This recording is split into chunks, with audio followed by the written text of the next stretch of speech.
Eu ajudei a minha mãe a amassar barro com o pé e meu pai assentou esses tijolos que estão aqui nessa sala aqui. Há quantos Ela anos? ela fez um buraco no chão, eu tinha mais ou menos uns 12 ou 13 anos, eu era garoto, até menos um pouco. Ela fez um buraco redondo que com uma cavadeira ela ia derrubando as fatias de terra e trazia uma lata de água e eu amassava o barro com o pé, ela enchia a lata de barro e levava para meu pai ia assentando os tijolos aqui.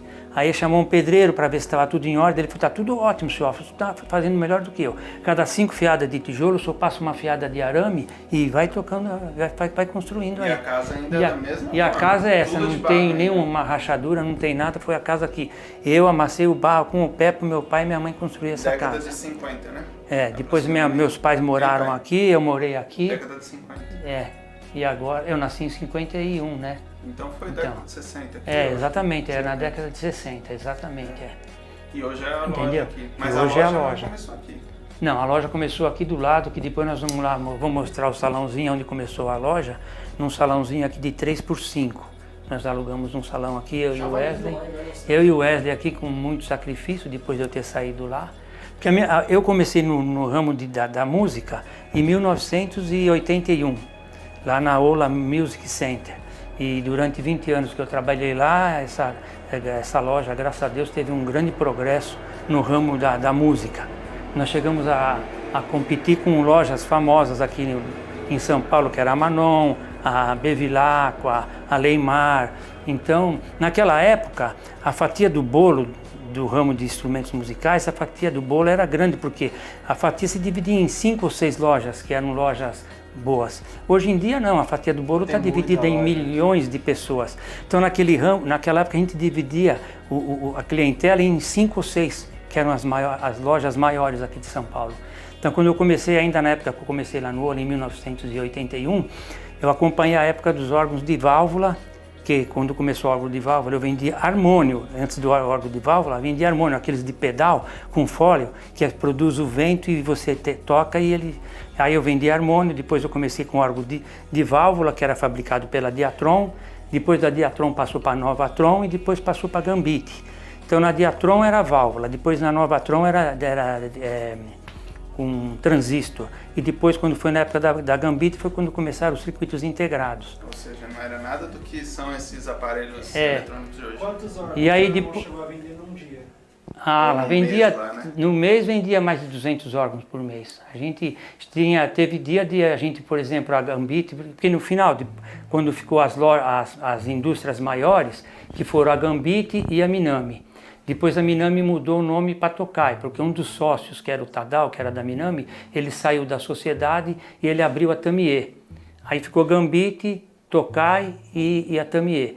Na época da Gambit, tinha a época que o seu Agostinho, ele me ligava e falava, hoje é dia de vale, eu precisava fazer vale do pessoal aqui, você não pode fazer o vale da turma aqui da fábrica para mim? Aí eu pegava o dinheiro no banco, punha embaixo do tapete do caminhão, e ia lá pegava 30, 40 órgãos para fazer vale para o pessoal. Então eu tinha um estoque muito grande de órgãos, um poder aquisitivo muito grande de compra. Tá, porque a loja lá onde ele começou, ela era meio que especializada em órgãos eletrônicos. Inicialmente não trabalhava muito com instrumentos musicais.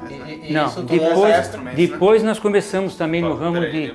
Não, eu ia perguntar, nessa época eu tô morando aqui. Sim, eu morava aqui, exatamente. A loja era lá no Tatuapé. Então a gente vendia bastante órgãos e depois também começou no ramo de instrumentos de sopro.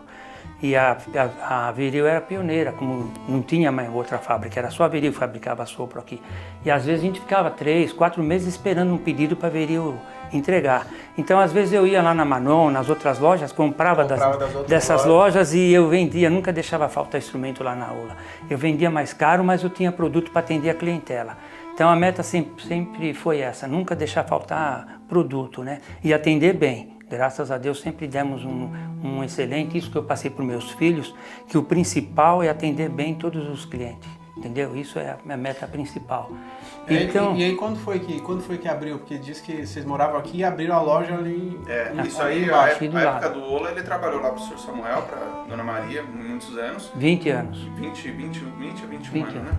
Aí foi aproximadamente 2000, né, que o senhor saiu de lá. Que foi o que ele fala, que a fatia foi meio que se dividindo, foram abrindo muitas lojas né, pai? E aí precisou sair, porque a estrutura do Ola lá era muito grande, realmente, vendia muito, mas ela, com muitas lojas, né? Só um adendo que eu até lembro nas primeiras reuniões da Veril que a gente ia, eles falavam isso pra nós, que antes eles tinham tipo 80 lojas no Brasil e quando a gente começou em 2001 já tinham 800 clientes só. Exatamente. E isso lá em 2001, 2002, depois bem foram antes, aumentando mais clientes, né? Então assim, realmente foram abrindo muitas lojas, né? Então mudou o ramo, ele precisou sair lá do Ola, foi quando, ainda depois de um tempinho, ainda demorou um pouquinho aqui, né, pra abrir. Isso, nós abrimos aqui depois em 14 de novembro de 2001. Isso, aqui do lado, no salãozinho aqui de 3x5, né? Aonde inclusive eu saí foi com muita dificuldade que eu comecei aqui, mas eu tinha, graças a Deus, eu tinha um crédito muito bom. Eu comprava em nome da empresa, mas graças a Deus até hoje eu prezo isso. Quando eu chegava nas indústrias para mim fazer compra, eles puxavam a cadeira para mim sentar, porque graças a Deus eu nunca fiquei devendo nada para ninguém. E eu comprava sempre à vista e pagava às vezes até antecipado. Então, além de eu prezar o nome da Ola Music Center, eu prezava o meu nome também. Então, eu fui sempre bem querido pro professor Augustinho, que era o dono da Gambit, pro professor Haru, que era o dono da Minami. Então, eu tinha um crédito e nunca me faltava órgão. Eu antecipava até pagamento para as indústrias produzirem órgão para a gente ter. Não, tanto é que quando nós resolvemos abrir aqui, não só, e também quando ele estava no Ola lá, tinha a parte de cordas também, que era Rollin, Nilson, Roma. Isso. Quando nós abrimos aqui, vários desses fabricantes, o senhor Haru, que era dono da Tokai, o Jair Rolim, o Roma, o senhor Marcolino. Vários, e outros aí, amigos deles, falam assim, não, nós vamos colocar produto aí para você, senhor Alf, e depois quando você puder, você paga. Assim. Eles queriam encher a loja da gente. Quando eu mencionei com o senhor Haru... Mas meu pai não quis, né? Falou, não, eu vou comprar o que tem na minha capacidade. Mas eles queriam colocar instrumento, todos eles quiseram ajudar meu pai, né? Tinha uma loja, na época lá teve 2 lojas, que eu não vou mencionar o nome, que ficaram devendo para tocar, e aí eles pegaram o prédio de 2 lojas importantes aqui em São Paulo. E uma dessas lojas era lá na freguesia do Ó. E quando eu mencionei que eu ia abrir a loja aqui, o senhor Haru falou, tudo bem, então você vai abrir lá. Você vai abrir lá nesse salão, você vai ficar 1 ano sem pagar aluguel e eu vou te dar 20 horas para você começar e não precisa me pagar nada.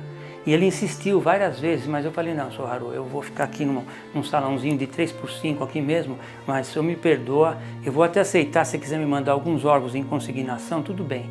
Mas infelizmente eu não vou para lá. Mas porque então, no negócio é importante ter esse pé no chão, né? E aí eu recebi, o Marcolino me mandou violino, a Tatuapé me mandou órgão, e então na época quando eu estava lá na Ola Music Center, eu ajudei o Jair Rolim, que é o pai do Francisco. O Francisco era pequenininho, que vem aqui entregar agora que fabrica, ele era pequenininho, a gente pegava ele no colo. E aí eu ajudei eles na época, quando eles começaram, que eles trabalharam na Nurison e depois fundaram a Rolim. Então eu não estou falando isso mérito nenhum, eu estou falando porque é história. Eu mandava dinheiro para eles fabricarem os violinos para depois me entregar, entendeu? Então eu favoreci, graças a Deus, e eu tenho um grande orgulho de falar isso aí. Eles são meus amigos e nós fizemos depois uma grande parceria, então ajudei. E outros também que a gente teve a possibilidade de ajudar, porque a Ola dependia desses fornecedores, então eu tinha interesse de receber todos e cada vez incentivar mais a produção de cada um, né? Então, durante esses 20 anos que eu fiquei lá, a Ola teve um grande progresso, se destacou mesmo entre as melhores lojas do Brasil. E depois eu vim para cá. Vamos lá, vamos ver o salãozinho onde começou tudo lá. Eu tava doido pra tossir, pra falar, você quer manter as amizades, continue pagando seus amigos.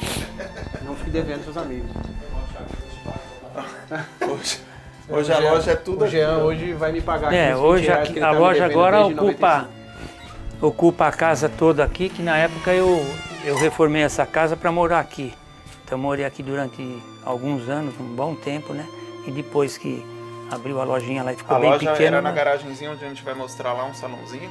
E aqui eu acho que nós viemos pra cá, pra essa casa aqui, 2006, 2007, deve ter sido. Ficamos um tempinho lá. A gente lá era pequeno, nós guardávamos já uma parte do material aqui à medida que a gente pôde comprar um pouquinho, que nós começamos com sacrifício e não tínhamos muito capital para estocar, mas graças a Deus crédito não faltava. O pessoal me entregava as coisas. Lá voltando um pouquinho novamente no assunto lá da Tokai, eu comprava órgãos lá na Tokai, era o único comprador A ULA era o único comprador que eu comprava órgão, eles nunca me fizeram nenhum boleto, nunca fizeram uma fatura e nunca dei um cheque pré-datado.